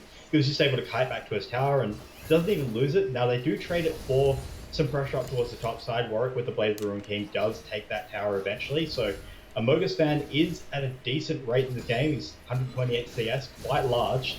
Seeker looking for the bandage. He's not going to find it, which is fortunate for Kazumi. A breath of relief for him, man, finally. After all this aggression, although he might be overextending. If the first time in the game, if he finally gets a breath of fresh air and doesn't die, and then pushes up like that, and then Mcom Seeker runs out of the bush and goes, well, you've done this to yourself at this point. But then, you know, finally Kasumi doesn't die though, man. That's pretty good for him. Yeah, stepped up, killed some minions, didn't die. An achievement unlocked for Kasumi. Yeah, that's welcome to being behind in mid lane against Zed. Now, all that pressure towards the mid is actually unlocking Worgen to step up and take that tower, so it does finally get there. This does mean you can start to put Kasumi on your side lanes. Maybe, hopefully, get some farm on this Akshan, get him to the point where he can be a little bit more competitive in fights, while your bot lane goes towards the mid lane, which is exactly what's happening. Not a bad state of affairs for Worgen, because he does have a mummy to protect him. Meanwhile, Blasm is just farming up on this Echo. Echo, one of those champions in the jungle who does need some time to really come online and get to the point where he can one-shot people. Milk, we all saw that. Yeah, it was close. It took him a while. What do you think of turning Kasumi? Oh, never mind. Switch lane is just absolutely and utterly dead. Wow, he gets out though. Yana ult did a thing. Had to use a lot to do it, but got out. Among Us fan is in a world of hurt. Wouldn't get out of this alive. And him getting caught out means Worgen is going to die for it as well. The sins of the father. Oh no. So that's a deathball comp, and they just ran straight into it. That's the analysis. That's all I got. Seeker's looking for more though. And yeah, he's going to find it. Doesn't even matter if he's low health. He's still got his tongue. And Kasumi will get out of here alive unless he just keeps walking at them. Tempest and Seeker have a lot of CC. This is really risky. You're never going to kill them. You're just being annoying, and that annoyance is not always going to work out in your favor. Yet another case for a support MVP here from Seeker, actually. I think he's really been a big part of why the team's been able to generate leads in the bot lane and the mid lane, and now they're at the point where they're looking at threatening Soul Point with this Ocean Drake going down. They've got this massively tanky composition that will benefit so much from the extra healing that's going to come in trouble. Kasumi. Tying the lead, but might be enough. Soichlin can make use of this Janna to get them out of there alive. That's pretty good. Now, before this game got absolutely obliterated, I was going to say, do you think instead of sending Kasumi bot lane, it might be good for him to turn into like support Twitch and just go completely Invisiboy mode and follow the team and hopefully make picks that way? I think his only hope at this point is to get farm and get his mythic online, because he's still waiting on that breakpoint. It's probably going to be a Kraken Slayer. It has to be with the amount of tanks on the enemy team. You could maybe make an argument for a Gale Force for executing one of the 2 squishy targets if you have to, but it has to be Kraken Slayer, right? And Akshan's just not a champion who deals with tanks. For top lane, Amogus Fan in trouble, has the fear, but will that be enough? What the hell is going on? But that doesn't even matter because he's dead. Does eventually go down, there's a lot of crowd control, and that will eventually result in one dead wolf. Good turn for what looks like it's going to be this Herald. You get despawns pretty damn soon, but they're still going to look to pick it up just before it does so. And we just, there's no way to really say it. This is just a bit of a stop mayhem. Yeah, although Soitraline remembered to take his item at the start of this game, the champion pick doesn't really allow him to be as strong or useful. I don't know, mate. Do you think that there's something else that he could have picked in draft that would have allowed him to do anything? It's really hard for him to be useful in this game. He's had a couple of okay ults, but apart from that, Seek is just having so much more of an impact on this game weapon. Yeah, I mean, there's a reason we don't see a lot of Janna in competitive. Right now, the ultimate is not really worth a whole lot. Yes, it'll knock away like one person, but there's enough people to dive on you that there's always going to be some sort of follow-up. I feel like things like the Lulu that give you not only the ability to disengage with the ultimate, but the extra speed boost, extra shielding, and some survivability that kind of lasts is always going to be a little bit more valuable. Of course, you know, things like Yumi have been kind of nerfed into the ground, so if you're going for those enchantments... Thank God, to be honest, but continue. Thank you, yeah. But yeah, the only other option would be maybe something like a Karma, which is the other support we do see, the other enchanter support we do see a lot of. So there's a reason those options exist, and we're really just seeing why Janna isn't one of them. Yeah, you knock up one person and the next one jumps in, you ult back that guy, and then 3 more people jump in. There's too much. Your ult and your tornado doesn't stop Korean Weeb from blowing the horn and knocking you up that way, so it's just really hard to do anything.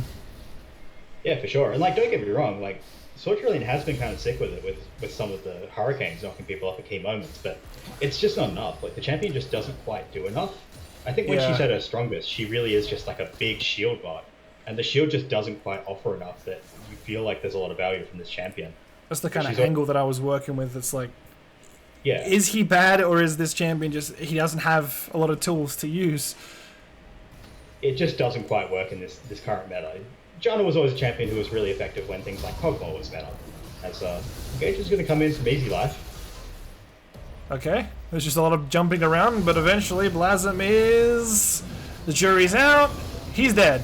Big shot down there from Among Us Fen, but will that translate to anything later on? He's healing a whole bunch, but they just have so much damage that eventually, it doesn't matter how much you heal, you're going to go down. There's just some real big beefy boys jumping on your face. There's not a lot you can do about it. Going to throw down that Rift Herald, go towards that top side, and they're just going to turn straight onto this Baron. It's just League of Legends by numbers. It's certainly scrappy, but it just doesn't feel like there's any opportunities for the Jade Dragons to even come back in this one. It's dire stuff. Yeah, we've been talking with other casters and analysts and all that about Iron Plat. Your best go-to is a go comp. Just pick the easiest, most brain-dead comp that can just go when you feel like you want to kill the enemy team. And most of the time, that is the comp that's going to win. And as we see with this super engaged comp, it's working out well. Yeah, and there's just not a lot of people to deal with the go either. Kasumi is probably dead, so I'm just going to keep talking through this. Yeah. There he is. No, continue. I don't have anything to say here. Move on. Kasumi is dead. But there's just not a lot of people to deal with the go, right? Like, normally you would have a tank or someone who you could be some sort of presence to deal with the engage or got none of that. Peel your carries. You have none of that. Your peel is a Janna. Maybe a Warwick if they proactively find the right target. Warwick has barrier, by the way. We haven't brought that up yet, but yeah, he's barrier Warwick. Yeah, it just hasn't really mattered yet, unfortunately. The one place that has mattered is with that teleport play down towards the bot side, where Warwick was able to get a single tower, and Korean Lee was able to win an entire fight. So, as far as trades, you lose some CS and some plates, and I think that's pretty effective. Yeah, you did it. You got one tower. Good job. It's a rough one. This is the point, Mayhem, where we obviously casting at this level as well. You always try to be a bit nice to the players because. When you say you mean you, right? I try to be. You're definitely not talking about me. Yeah. I mean, you play with these people, so you're established, fine. But Blazing's definitely dead. Oh yeah. Eventually. Oh yeah. But yeah, you always got to try and find the outs for players, but there really is no way to put it. This is just rough. It's a rough draft. They've done their best with what they've been given, but there've been some critical mistakes along the way, and I think not enough pressure applied in different areas. The Seeker pressure. Kasumi is dead again. Seeker is so good, man. He's just done what we've talked about Golden Features doing in the other games, and just blowing people up with insane support CC. He's provided so much for his team. Soy Trillion in trouble. And they're just going to chase them all the way down through the Nexus turrets. We don't even need to take in here because we can kill you under all the towers.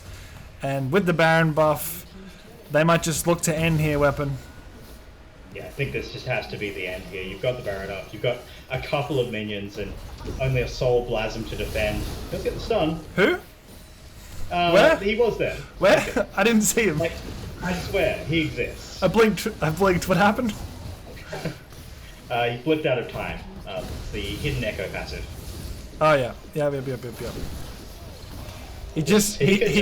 He altered back to last week. He's in a different game. It's okay. Yeah. Well, that's gonna be game number 2 of tonight, Weapon. Bit of a slower one, at least in terms of action. I guess I don't know. It had an action. Yeah, it did have an action. Hey, I'll be here. That was. I mean, it's hard to say. It was just straight up a stomp. It was a really impressive performance, I think, by the Starcasters. They came back. They showed what they were made of. Their draft was. It just worked. It was a bunch of guys who could engage, an assassin who could pick the backline, and an AD carry who is basically undiveable at the best of times, with a wall in front of her to protect her. It's just very functional. And yes, you could maybe say, oh, it's all AD. Who's building armor on this team? The answer is no one. You can see it right in front of you. It just worked. So, do you know the story with Tempest? Because that is a name I'm unfamiliar with. Was he playing last week? I think he's new in the roster as of this week. Fair enough. He played well. Yeah, I love the Radiant Virtue on Zac. Not something I've seen before, but it makes a lot of sense. Yeah, I saw someone playing it on Hecarim, and that's pretty dumb. He just ults in and can't die for a long time. It was painful. I didn't like it at all, and I think they should stop doing that. But regardless, I don't know. I was thinking Cavalry and Knights being my top 2 picks. Starcasters pulled something out today that I just feel like there's something there. They got something special with their team. Yeah, starting to feel the faith, I think, for this team. I still think that our first 2 teams of the day were definitely still feel like the top teams in this little block of scrim block league. I don't know what we're looking at here, but they definitely feel like they're a little bit of a cut above. They certainly showed it today. But I think that, and also we can't discount the fact that yes, Envious did a pretty damn good job on the Malzahar in the first game of the day, but they normally play with Aerodynamic, who was kind of a monster on the Wednesday. So yeah, there is at least that. You can give them that out. But overall, I think you can be pretty happy with the level that all of these teams have showed. There's definitely some standout players. Amogus Fan continues to be the most entertaining player in the block. And everyone else there's some people who are showing up. He did 10,000 more damage than everybody on his team that game, by the way. Just Warwick things. Warwick is so good. I'm going to queue up some Warwick, man. Yeah, that was some fun. Let me just pull up the post game for.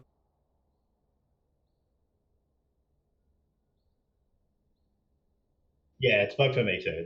That's fine. Just small indie company clients sometimes break up.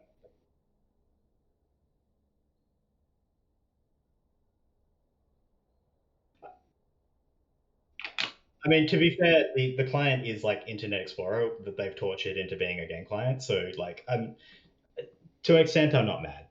I work in tech. I get it. True. No, like to clarify, this client is literally like stacked on top of the old client and like taped on. That's the level. They sh- they should, yes.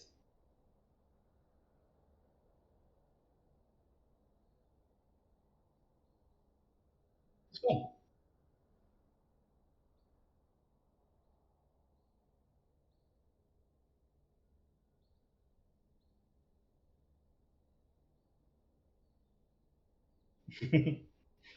Technically, they're all like. Also, I just gonna quickly say, if you have a name you want to call yourself in solo queue, and you can't get that name, join an org, append the tricode, put your other name behind that, solved. You've done it. Mcom Seeker, that's a sick name. Yeah. That's like an LPL name, like for sure. Mcom Mayhem incoming. When do I Yep. replace all of the mid laners on every Get team? rid of- I'll play all Get rid of 4 the X. games at It once. could be just Mcom Mayhem. I love it. I'll buy 3 computers and then I'll play for all 4 teams at the same time. Don't know if that'll work, but I welcome you What to are you try. talking about? That'll definitely work. I don't know what you're talking about. Anyway, yeah, the last game was great. The first game was amazing, and one of the things I have been saying is I wanted to see more from Seekers and I wanted to see more from Knights, and we got to see more. But I still want them to have 3 games like we saw with Cavalry and Jade Dragons. They got their 3 games in one night. I want to see a Seekers. Is it Seekers? My brain. Seeker is the name of the player. The Yep, team my is brain Starcasters. just Starcasters. I mean, we have one more week of this, if I'm not mistaken, right? Yeah, I believe so. I have the document in front of me. There is one more week, so I think we get to see, where is it? 12th of February. It is Starcasters versus Knights. Knights, 3 and then games? Jade Dragons. Yes. Is it 3 games of them playing Starcasters and Knights? Because that's what I want. I want that. Is that what you want? No, I mean, I think we only get one, but the great news is that on the other side of the bracket, we also have Jade Dragons versus Cavalry, and that'll be a lot of fun, because have we seen that matchup yet? No, There's gotta be at least one I think replay. we haven't seen that 4 times. Cool. We definitely haven't seen that one 4 times in a row. I mean, yeah, cool. So I think that wraps us up for the day, right? Take us home. Maybe I don't want to. Maybe I want to Maybe take you the don't want stream hostage and just sit here all night. I'm already home, so I can do this all day, to be honest. Yeah, just transition into the podcast and just you and me talk all night about all the teams. I'm fine with this. Latte is messaging me on client, being like, "You can go close up anytime, bro." Oh, can we? Please. I didn't know that. can Stop talking. We're talking. Play, Stop. please. Stop it. Take us home. What? I have so much power. You can't close this out. And even if you do close this out, I have the control of the OBS. So, Really quickly, like, well, I can make it awkward and be like, "Thanks for watching. This has been the Mcom." and then we both just stare into the camera and then smile I like we're closing out and just nothing happens. Press the button, Mayhem. Thank you for watching. This has been the Mayhem. This has been the Mayhem experience, casting the Platinum Trials for Mcom. We love Mcom. Great org. Thank you for having us, Latte. And don't forget to check out my co-caster. Where are you on my screen? Are you like this way or this way? The second one. The second one. Yeah, This that one? way. Yeah. This guy. What's your Twitter, dude? At Mayhem Talks. At Mayhem Talks. Follow this guy. He's got And some great what are things. you? I think I'm at WeaponXVX. That's me. So thank you for watching. Follow And Mcom we'll and be back- Latte as well. And Common Latte, yes, please. That's most important. This org makes challenges. Like LCO wouldn't exist without these guys. They're They doing great. build them up from the ground up. Don't worry, Among Us do. Fan is going to be playing Crit Olaf in LCK In LCK. in just 4 In months. LCK. LCK, Okay. 4 months from now, you'll see Among Us Fan doing that. Don't worry about it. Alright. It's going to happen. But, okay. No, but for real, thank you. We'll be next week. Back next week. Thank you, and goodbye.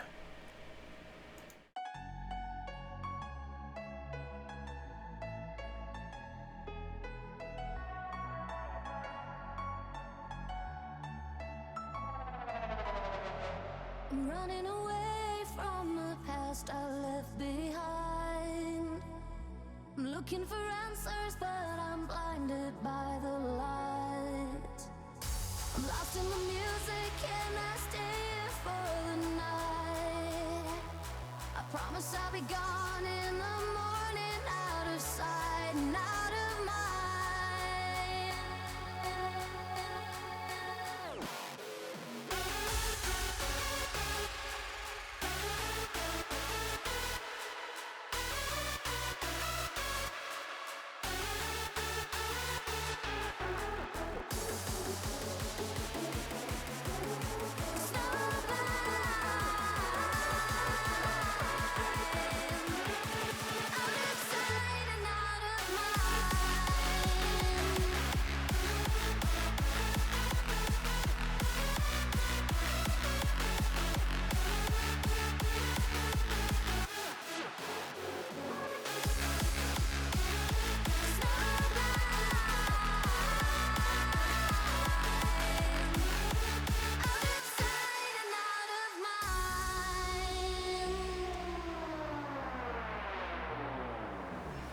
You know when you keep running but your legs are standing still. It's like you're stuck in a nightmare but you keep doing it for the thrill. Well, this is reality, you only live it once, so wake up from your dream. But just for tonight, let the lines get blurred, let your thoughts